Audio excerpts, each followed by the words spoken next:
Do they take me for a fool? If yes, they have made a mistake. When I was their age, I was much smarter than they are now. A few days ago, when Geeta introduced me to this young man saying casually, Data, this is Subodha. Remember, I told you about him some time ago? My friend Surabhi's, etc. I smiled as a welcoming gesture. Geeta perhaps thought, my father is a simple man. He is naive. He doesn't understand these things. I had this chore, introducing him. Now it's over. Good. My work is done. He won't rack his brain about this. But I am not such a fool. I know better. I'm intelligent. I understood immediately that this casual entry of Subodh into the conversation meant something more. There were going to be more complications. Coming to the house posing as the elder brother of the daughter's friend is a ruse that has been used for ages. And the newcomer touching the feet of the girl's father in a way as if he was the most innocent, most unworldly of men is all hat too. In fact, in our days they were even fodder for literary fiction. Not just one or two, but many stories. Afterwards, the genre became so recognizable that as soon as I began reading the story, I waited to see when, at what point of a paragraph, a young man would appear, and I could also guess what the ending would be. To be truthful, I used to read the stories to the very end just to check if my guess was right. A friend's brother, the sister of a friend who came to seek help in studies, a poor tutor who came to teach at home, wearing a torn kurta, but who was actually very qualified. All these things were like dhekia to me.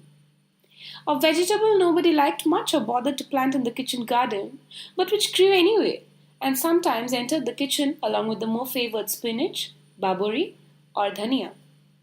When cooked, it was not too bad to taste. Even if I didn't like it much, I dared not say it, fearing it would anger people at home. They, my children, however, do not even suspect that I understand what's going on.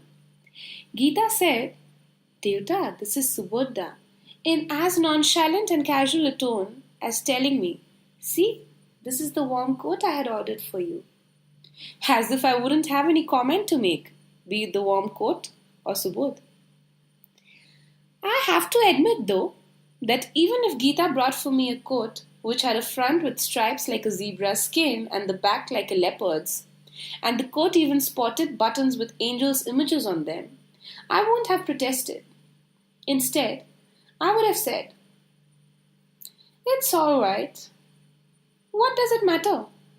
The design, I mean. The main thing is that it should be warm. Have you checked that? It is? Oh, okay then. But one thing, please see that it's kept in the cupboard properly. Sunned from time to time, and after that, brush it well. It will be disastrous if the bugs get to it. Oh, by the way, is there an inside pocket? There is? You can then put a few naphthalene balls in it. Beyond that, I won't have said anything. Frankly, I don't say much to my children. If I did, perhaps they would mutter impatiently in the next room, oh, data has become old, his taste and ours, etc. Perhaps I won't hear the words, but my soul would. I would lose my own respect, I would feel slighted. I won't give them a chance to do that. So I haven't made any comments about Subodh. The day Geeta introduced me to him, he greeted me reverently, behaving like one of those heroes in the stories of our day. Innocent, quiet of manner, someone who did not understand the complexities of modern life. I didn't have to complete the namaskar with both hands. I am an elderly man, much more senior, a principal of a college who had taken premature retirement due to indifferent health. So I touched my forehead with the right palm, and while taking it down, I took off my glasses. Out of habit, I wiped them on the material of the shirt over my chest, and when I put them on again, I noticed that Geeta was looking at me anxiously. She perhaps worried, even if for a fraction of a second, though it was unfounded. how her father would assess Subodh on this first encounter. I immediately looked at Subodh. These few moments of silence when I was wiping the glasses, did they make him feel less welcome? No, I couldn't allow that to happen. I'm a cultured man. I'm used to behaving like a gentleman. Hence, I almost shouted with enthusiasm as if Subodh was a long-lost friend. Come, sit down. I have heard so much about you from her. In fact, I was expecting you to drop in earlier. I smiled when I finished talking. Had I been in Geeta's or Subodh's place, I would have described it as an open, welcoming smile. Subodh sat down hesitantly. He smiled shyly in response to my speech. Then, there was a long pause. Suddenly, I thought it was not nice. I was the host. It was my duty to involve the guest in conversation so that he could relax. So I started talking. Well, you are in Victoria College, I believe. That's what you said, Geeta, isn't it? How's it? How's the college these days? Must be fine. And why not? The most important thing is the basic foundation. If the foundation is good, the rest follows. There might be some setbacks at times, but there's never a major crisis. Oh, by the way, that April flower tree near the library, you call it something else, Geeta, isn't it? Oh, yes, Krishnasura. Is it still there? They have cut it down? What a shame. Have you seen it? Oh, then you won't understand. What a huge tree it was. Its root, from that brass flower vase to... No, even bigger. To that place where the bouquet is lying. Geeta, please throw those flowers, they are wilting. I saw them, but I forgot to throw as I got busy with something else. You can put some fresh flowers in there. Otherwise, you can do one thing. It's quite a bother to arrange fresh flowers regularly. Take the flowers and store it in the almirah. What was I saying? Yes, from that flower vase to here. This big was the circumference of the tree. And the roots that jutted up above the ground served as a meeting place for us. One day what happened, Priyatosh Babu, you may have not heard of him. He had his history class. He used to scold us a lot. That day, for some reason, we decided to bunk his class. So, we were sitting under the tree. A few minutes later, we saw our principal, Dobson Sahib, walking towards us in his usual measured way and looking quite stern. The very sight made us feel as if the roots of the trees were like pythons. Quickly, we jumped to the other side. The tree was big enough to hide 10 like us easily. We were sure the tree had hidden us quite well.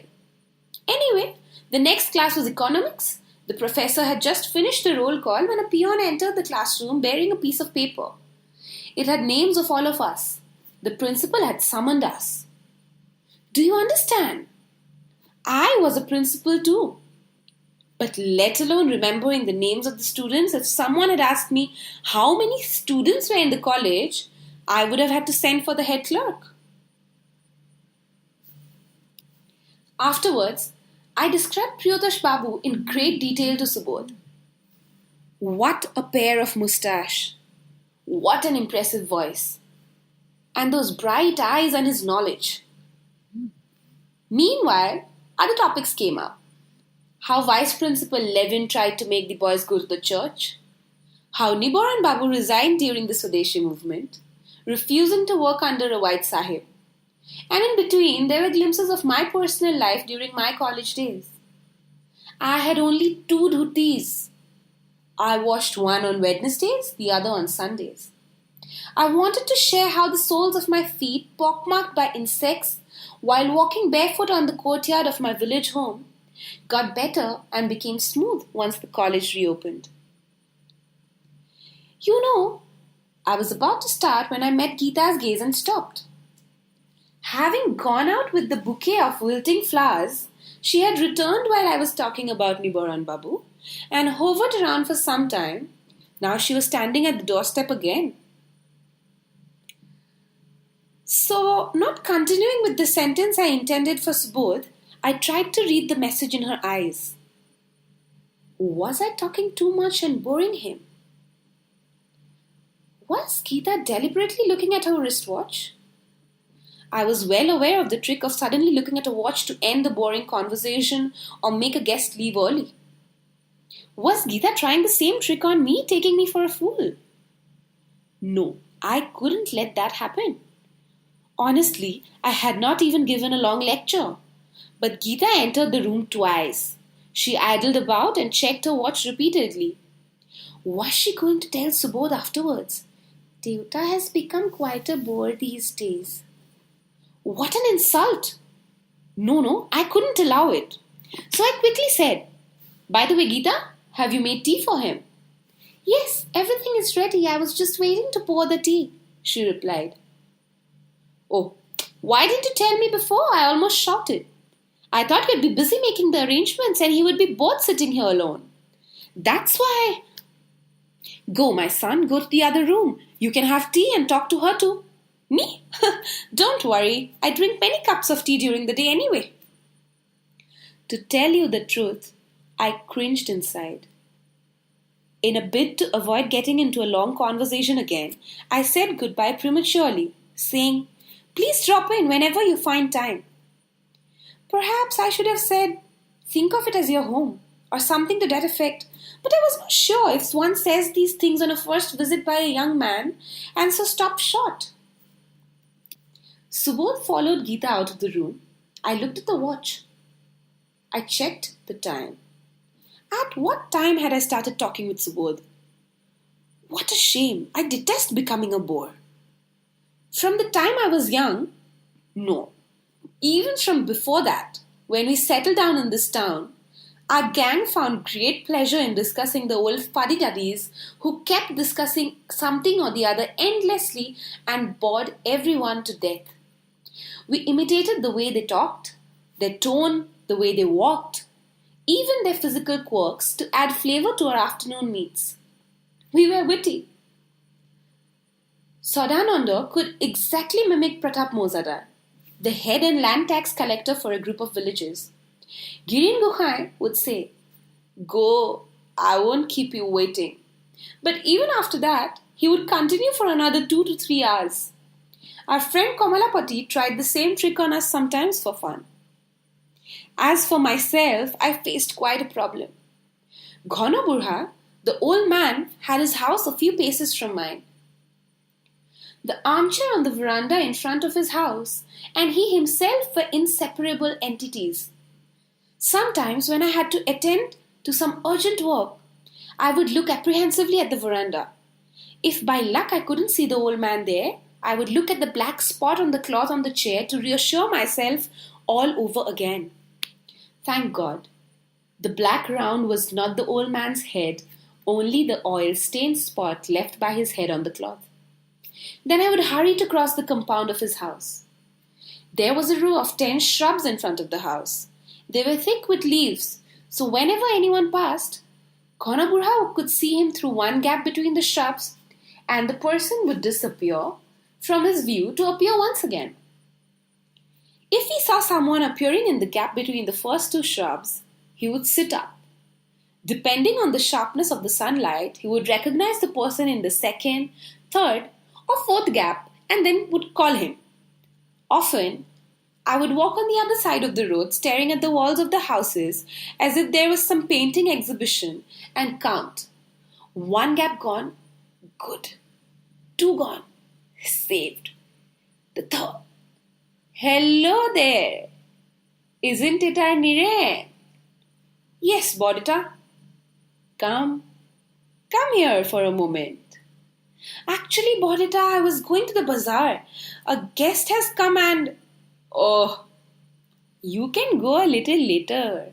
The bazaar isn't going to wind up in a moment, is it? Come for a few minutes. Now tell me who this guest in your house is. No matter whose name I uttered, Ghana Burha would either know him or somebody from his family. He would start talking about the person, but branch out to topics like the history of mankind, the geography of our country, the changing face of our locality, the rise of the family of Madhav teacher, the fall of Officer Harihar's family.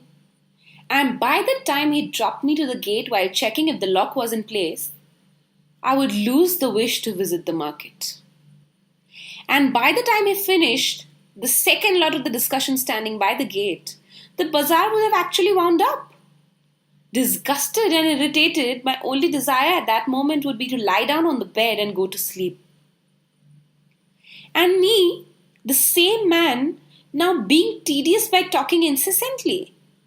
No, I couldn't allow that. Perhaps I have grown old, but my alertness has not waned. I was always sure about how to behave in old age, not only about not becoming a nuisance, but on other matters too. I had decided to demonstrate a liberal, intelligent, and analytical mind and act accordingly.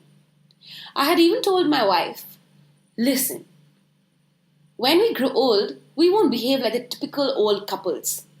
Just see how many problems they face with their grown-up children. We won't let that happen to us. We'll ensure that Atul and Geeta don't have any reason to give us trouble. We'll also have to be vigilant that they don't find anything to complain about.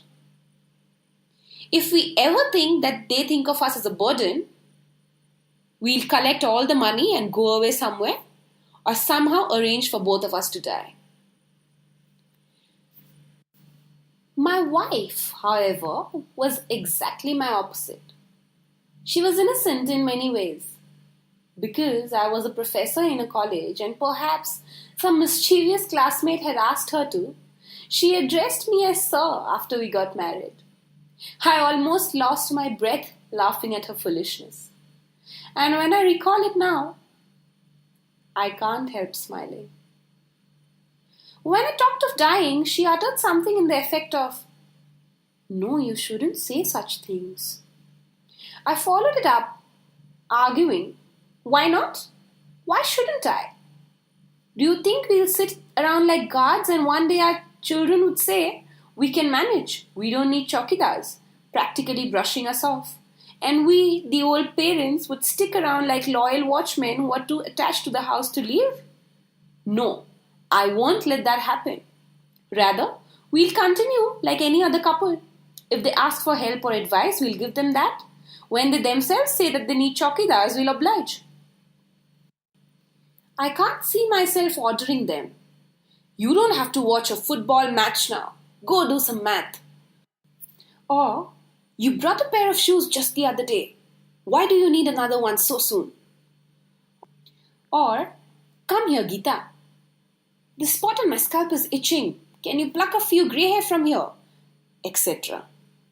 I leave them to do their own thing and observe them from a distance.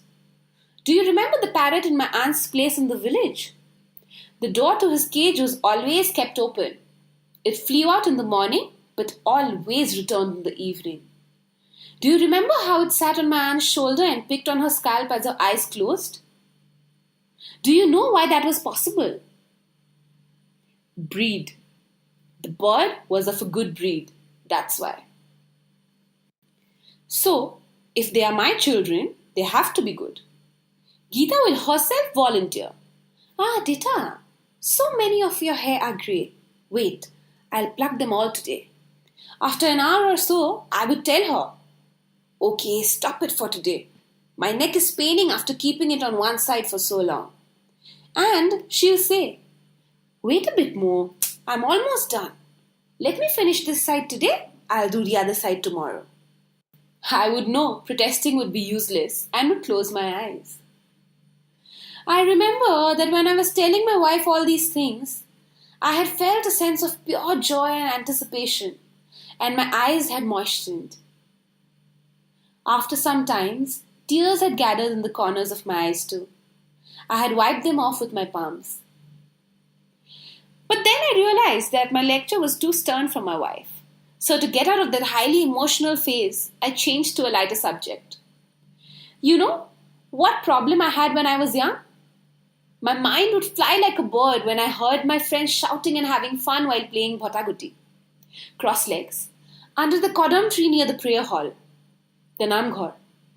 And my father would choose the same moment to order, pluck my grey hair, or massage my legs, or pull my fingers. Can you imagine how painful it was? Afterwards, I learned that fathers in general routinely made their kids do chores like this. Some even pay a nominal sum, a few paisas for every 10 to 15 hair plucked for the task. I don't support such actions since I remember the irritating childhood experience very well. One shouldn't hold children to ransom like that. In fact, I have never done it so far. I'm still sticking to my plan. I had once made these plans sitting next to my wife, and she has passed away. These days, my ankles pain at times, but I have never asked my children to massage my legs. Atul is a young man. He works in an office. The question of asking him to massage my legs doesn't arise. I can ask Geeta, but I haven't requested her either. I can read a person's mind. I'm clever. Not that I have not faced problems. I was devastated when my wife died. That simple, naive woman's absence made me feel as if everybody in the world had left me. There was no one. I was absolutely alone. For a long time, I didn't feel like talking to anyone, and even when I wanted to, the words would get stuck in my throat. Though nobody told me directly, I knew that people said my wife would have lived a little longer had I looked after her and not neglected her health because of my preoccupation with my office and books. For a long time, I chewed on how much truth there was to the allegation. After some time, I started feeling quite uneasy. One day, I sent my resignation letter to the governing body of the college and almost forced them to accept it. I have stopped reading books too. I simply don't feel like it. But it has led to other problems. Once, long ago, I had told my wife, "Let me think how I will keep busy in my old age." I have thought about it well. Geeta will be married by then, but for Atul, we'll bring a nice girl. Not highly educated, say an intermediate. I'll teach her in the afternoons. I promise you, in 9 years, you'll see her earning her doctorate degree. But nothing has gone as planned. And perhaps it would not.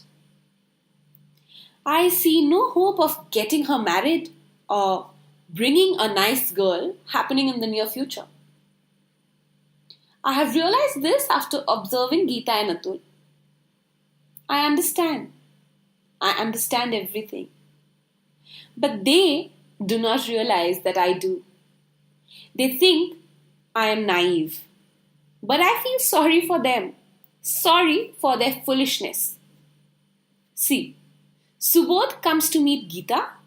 With Geeta comes her friend Anu, who is supposed to be her best friend in the world. When the four of them spend hours talking in the next room, is it so difficult to see that they have paired up? Anu and Atul, Geeta and Subodh. Don't I understand the reason behind the sudden friendship between my children? As if they were the ideal siblings, while they ignore me completely? I know very well that if Geeta ever speaks a bad word against Anu, Atul will slap her without any hesitation. And today, if Atul is rude with Subodh, tomorrow the real colors of the friendship between Anu and Geeta will be revealed.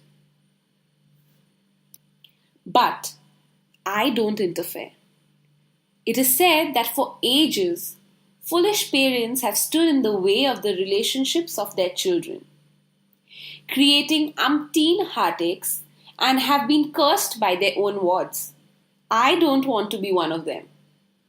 If I tell my children anything, they'll comment behind my back that I am one of those narrow-minded conservative people. I can't allow that to happen. I'll observe their love game from a distance with an open mind. I'll listen to what I hear with an equally open mind. Just because we have given them birth doesn't mean we should rein them in. That's a very narrow approach. That is not my responsibility either. Responsibility.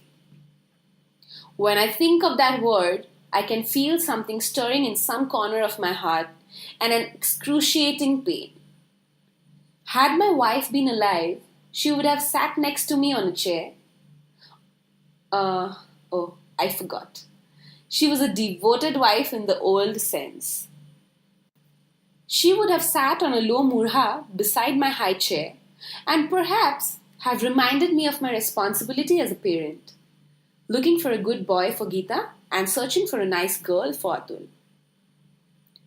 Should I think of doing something like that now? Perhaps.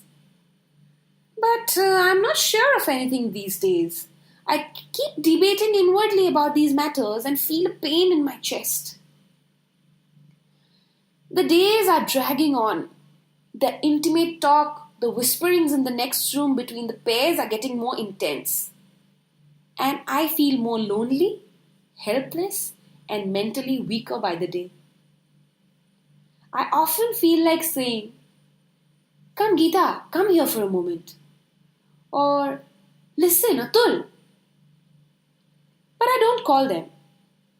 They have little time, so I sit quietly by myself. But when I found out that they did not even like my sitting around quietly, I felt very sad. Atul told me, "Deota, you should go out for a walk in the afternoon. You should let your limbs move a bit. It will be good for your health. If you sit around the whole day, etc." At first, I took his words at face value, but when he began repeating the same lecture every afternoon, and one day even Geeta joined him, I suddenly understood everything. So, they think I am a fool. They think I am not aware of the intent behind the concern. Their afternoon rendezvous has become so intimate that they could not even bear the thought of my unobtrusive presence in the next room. So, they did not want me around. Okay, I would do that. I got up. As I stood up, my whole body, my mind shivered. I could feel my eyes wet with tears. I took off my glasses and, with the end of my dhoti, wiped them. I checked what the best way to hold the walking stick was. While stepping out on the road, my body shivered again. I walked quite a distance, but my ankles pained and I found it difficult to walk for so long. What could I do? I had to stop somewhere. There was no place to sit by the roadside. There were only houses. I knew all the families there. They knew me too, so I could enter any house to rest for some time. But what about the philosophy I expounded once? That just because one is old and retired doesn't mean that one should drop by people's houses in the evenings without rhyme or reason. I remembered that very well. My mind is still sharp, but really my ankles were hurting too much. I had to go to someone's place. Whose house? Aschut, Pradeep, Roma. Well, Ram Prasad's house would be the best. His family was not prominent. They would readily welcome a person like me, known for never visiting anyone's house. My guess was right. Ram Prasad himself, as well as his wife and children, hovered around me.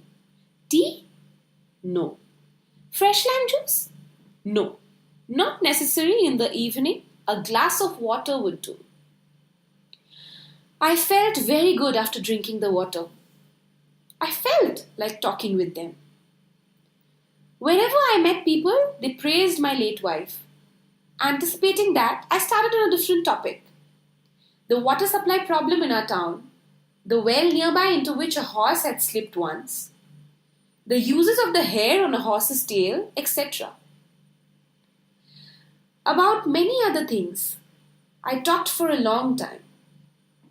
When at last I left Ram Prasad's house, I felt a sense of lightness after a long time.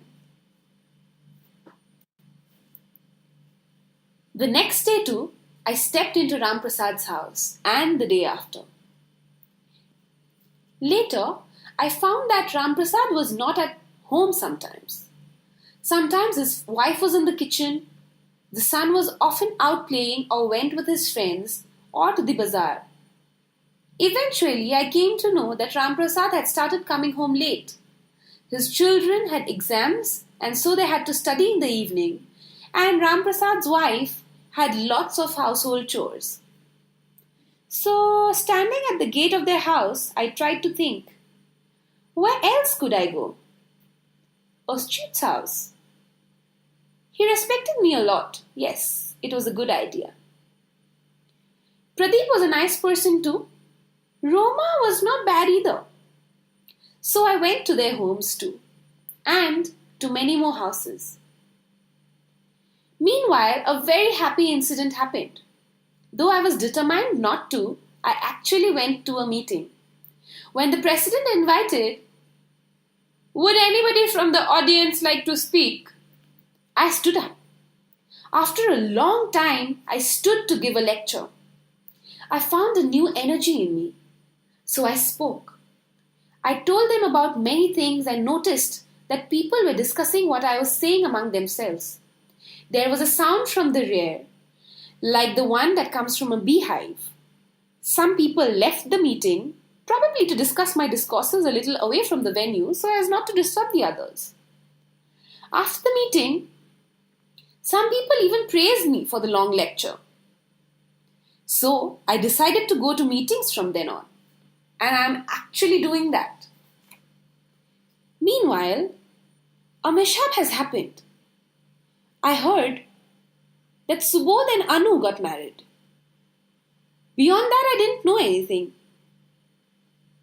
Story. The kind of story that happened in our days. I felt like laughing. Suddenly, Geeta developed an intense urge to study home science.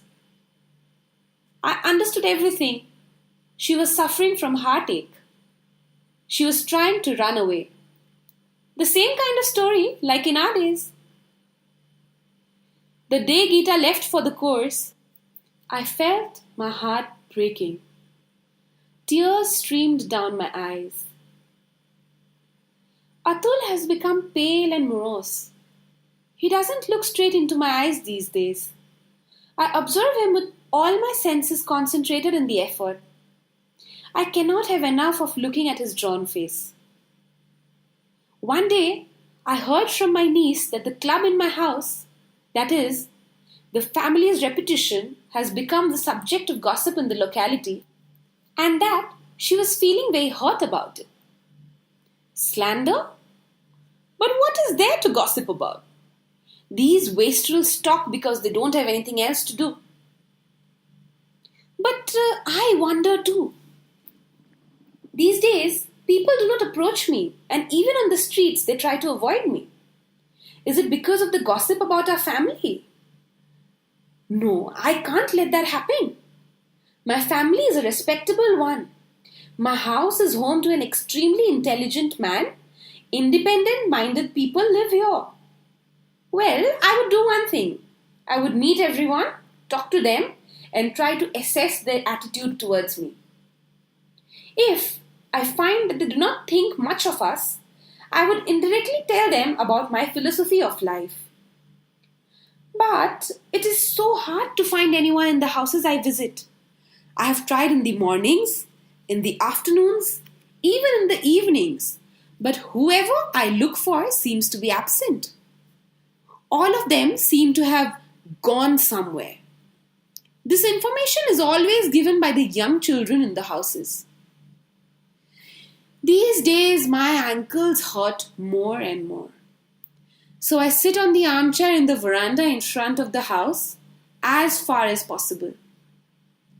But the words keep pushing against my throat. Many things. I have to talk about many things. I need people to talk to. I feel the need to have someone around me all the time. Or I find it unbearable. When there is no one around and my voice is muted, the loneliness almost kills me. A sorrow piled through my lifetime seems to push me down.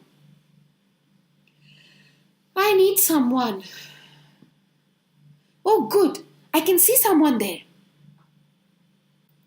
Hello there. Is that Dhiren over there? Yes, sir. Come here for a minute.